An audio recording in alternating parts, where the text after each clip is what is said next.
म एउटा नेपाली छु र मेरो नेपाल 3 करोड आबादी भएको कन्ट्री हो र म 3 करोड नेपाली समुदायसँग एउटा प्रश्न गर्न चाहन्छु।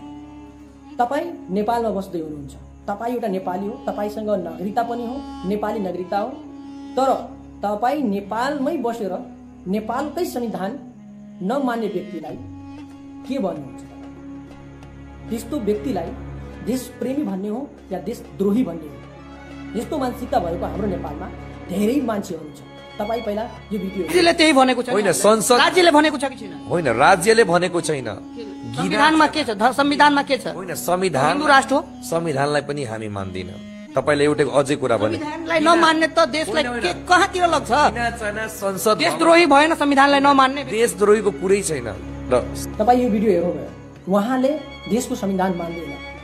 यदि तपाई साँच्चै एउटा देशप्रेमी र देशलाई माया गर्ने साँच्चा नेपाली हुनुहुन्छ भने सकारात्मक कमेन्ट गरिदिनु।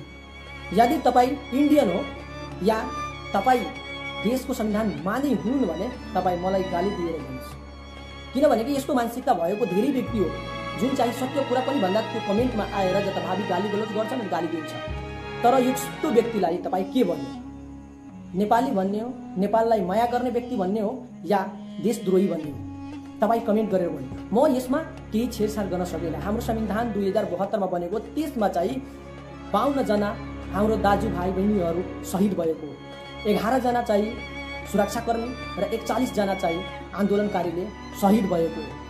यति शहीद भएको संविधान तब आयो हाम्रो नेपालमा धेरै आन्दोलनपछि। यो आन्दोलनमा पनि धेरैजनाले असन्तुष्टि पनि थियो त्यसमा। अब यो तपाईहरू कमेन्ट गरेर मलाई भन्नुहोस्।